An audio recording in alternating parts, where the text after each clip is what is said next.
Okay guys, part 2 as promised for the rest of the latest, what I've dubbed the latest DVD and Blu-ray trading haul. I haven't bought all these outright, but I've done a massive amount of trading at the local flea market, and just got rid of, in general, went through my collection. I just started staring at it real hard, and I found a lot of selections that were just kind of tired, basically. The ones that I just don't watch anymore, or my tastes have changed, or just bought dirt cheap and they just don't have any good rewatchability factor to them. So got them all together, took them in, did some swapping around, and also found some good deals, and we'll let you know about on Blu-ray as well. I did, however, forget about two little cheapos DVDs I found in the crime drama craze that I've been going through here lately, just kind of revisiting some good crime thrillers and stuff. Found these both for $3 a piece at a used movie store. The first one I'm going to tell you about here is Carlito's Way. Not the favorite Brian De Palma film. A lot of people prefer Scarface, the teaming between Al Pacino and Brian De Palma. They prefer Scarface to this one. I actually like Carlito's Way, but I find myself fast forward through in a lot of the love subplot of the movie that just kind of makes the movie draw on and on. It is a bit overlong, but the movie is great. And this is the DVD Ultimate Edition, as it's called. Preferably, personally, I don't think it's Ultimate Edition. It does have some behind the scenes on it, but I think it's just a re-release, anamorphic widescreen release. So there again, it's got behind the scenes, and I don't feel like I lost any money. And it's one of those that I revisit about once a year when I get out the Godfather movies, and I just getting that mob kind of movie mood, Scarface and Eastern Promises. A lot of those mob kind of driven movies, I like to watch those every once in a while. So Carlito's Way it's got it where it counts. It's not the best one out there, but I had to pick it up while it was dirt cheap. Here's a little crime thriller from the last couple years that I've just really enjoyed the first time I watched it, and I enjoyed it even more the second time I watched it. The Bank Job. Supposedly based on true events. I don't know how true to the true events the movie is, but Bank Job with Jason Statham. Pretty good movie. It's in the vein of Lock, Stock, and Two Smoking Barrels, Snatch, and a couple of those other crime thriller, caper kind of movies. This was I believe, an ex-rental from Blockbuster I picked up for dirt cheap. I just like the movie, and it's one of those that just it won't go away. I even went and found they threw in the video store poster for it too while I was there, so I think they were really trying to get rid of some inventory, but found that one. It's out there, guys. Check out your local movie galleries and Blockbusters. They're either downsizing or going bankrupt, so you can find a lot of good video deals if you're a video collector. Now, let's get into the heart of it here. Let's get down to the Blu-ray goodness. After doing some recent swapping at the local flea market, I found a copy of Street Kings on Blu-ray. I gotta say, guys, I viewed this one on DVD. Saw it at the movie theater, liked it. I like those kind of movies every once in a while. Kind of a gritty, urban crime drama kind of themed movie. Basically, saw it at the movies, great. DVD transfers okay. Blu-ray is excellent of this movie. This movie is one of the newer ones. It's made for Blu-ray. You need to watch it on Blu-ray. This Blu-ray does have a ton of special features, rather lengthy special features on it behind the scenes. Not sure if the DVD has it. I'm not going to go over all the features on it, but you owe it to yourself to at least rent it and watch it and see if it's to your liking. If it is, pick it up on Blu-ray. It's highly recommended.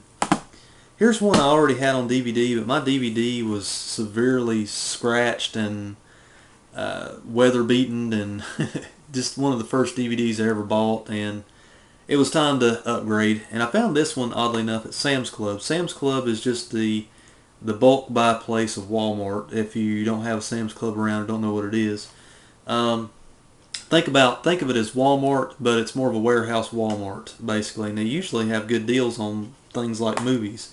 The movie is Creepshow. Found this for, I think, $8 and some change at Sam's Club, which was cheaper than the local Walmart had it. So if I was going to upgrade, and still they haven't released this on a good version in the US, I don't think they're going to do it anytime soon. So I said, screw it. I'm going to enjoy this one on Blu-ray. I popped it in the other day, guys. The Blu-ray of this is awesome. I don't care what anybody says out there. It's a definite improvement over the DVD. I don't know what they've done to it, but Warner Brothers, even though they cheaped out on special features for this movie and behind the scenes, the Blu-ray looks awesome because, you know, George Romero in this film, he went kind of the Argento route with a lot of lighting and comic book atmosphere to it, so it really lent itself to a clean, you know, clean looking transfer. So I can honestly say A plus after one viewing. It's probably about 95% pure because the movie does have some age on it, but you got to have Creepshow in your horror collection. I mean, you can't just not have it or something. Okay, another one from the local Sam's Club. This is not the best Tom Clancy movie out there. In my opinion, the best adaptations of his movies, of course, are The Hunt for Red October and Patriot Games. Clear and Present Danger is okay. This one I like about as equally as Clear and Present Danger. Sum of All Fears. Not the best Clancy book, as I said before, mainly because I don't think much of Ben Affleck as Jack Ryan. Morgan Freeman did a great job, but that's another day for a review. $4.88 at Sam's Club. So if this is your thing, if you like action dramas or thrillers, that kind of espionage thriller kind of movie, I like these type of movies every once in a while to kind of break up the monotony of just watching, you know, one type of genre all the time. I picked this one up because it was dirt cheap and it was a Blu-ray. And I gotta say, I was watching it the other night and it was better the second time around. So there again, if you can get past Ben Affleck's overacting in this movie, check it out. Another Sammy Club pickup here. This one was also $8 and some change. I didn't have it on DVD. I just felt like I was getting back into a Kubrick mood here lately, and I have a lot of his films. This isn't my favorite Kubrick film, but it does have a ton of special features. I'm looking forward to looking and getting more insight behind the making of the film. Maybe some deleted scenes as well. The movie is Eyes Wide Shut, the last Kubrick film, of course, starring the duo of you know, Tom Cruise and Nicole Kidman. There again, probably not his best work to date, but it's an interesting story, if not different. It's just something different to watch in the odd sort of category when you're just wanting something totally off the wall, out there. This is definitely it. This is definitely your movie. I'm really just bought this because it was dirt cheap. It was cheaper for a Blu-ray, and I didn't own it before. And I've been getting back into a Kubrick kind of frame of mind here lately, so I picked it up not only for that, but for all the plethora of special features that are on this disc. So it's out there, guys. It's cheap if you want it. This is one I've been looking forward to picking up for a while. I picked this one up on a sale over at Best Buy. This one I think was $8 and some change, or maybe $9.99. I can't remember. But I took my allowance and went and got this one because I knew it was coming out soon.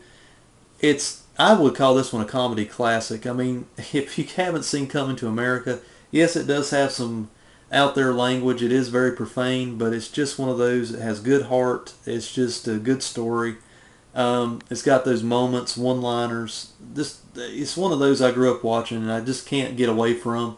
I did not own it on DVD. I had an old tired VHS that I got rid of recently, so thought I'd pick it up. It was cheap. It was on Blu-ray. It's a collector's edition. It's got great behind the scenes. I watched the behind the scenes the other night.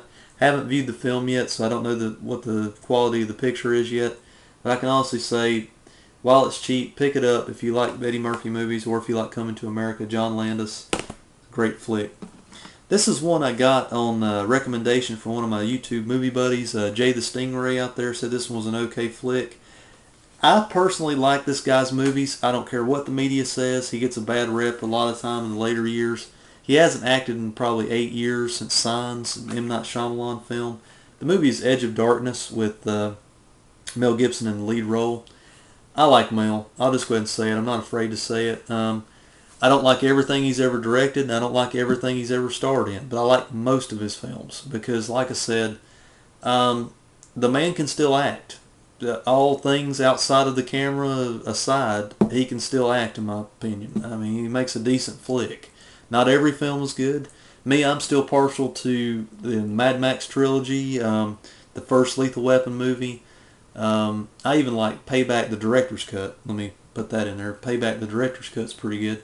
But, you know, I watched this one the other night. The Blu-ray is awesome. The sound is awesome. This picture quality is awesome.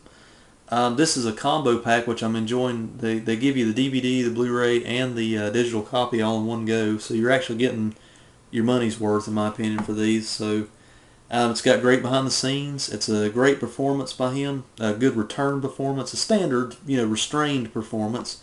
that lends itself to the type of movie he was making, and also restrained direction style by Martin Campbell. We'll get more into that into a Blu-ray review one day. But anyway, Edge of Darkness. I got this one used, but I did get a lot for my money, I thought, so picked it up. It's out there. It checks out as far as quality goes, guys. That's been the big old update for now. I'll catch you next time. I got to do a poster update soon and some more movie reviews, so keep watching and stay tuned. I'll see you soon. Bye-bye.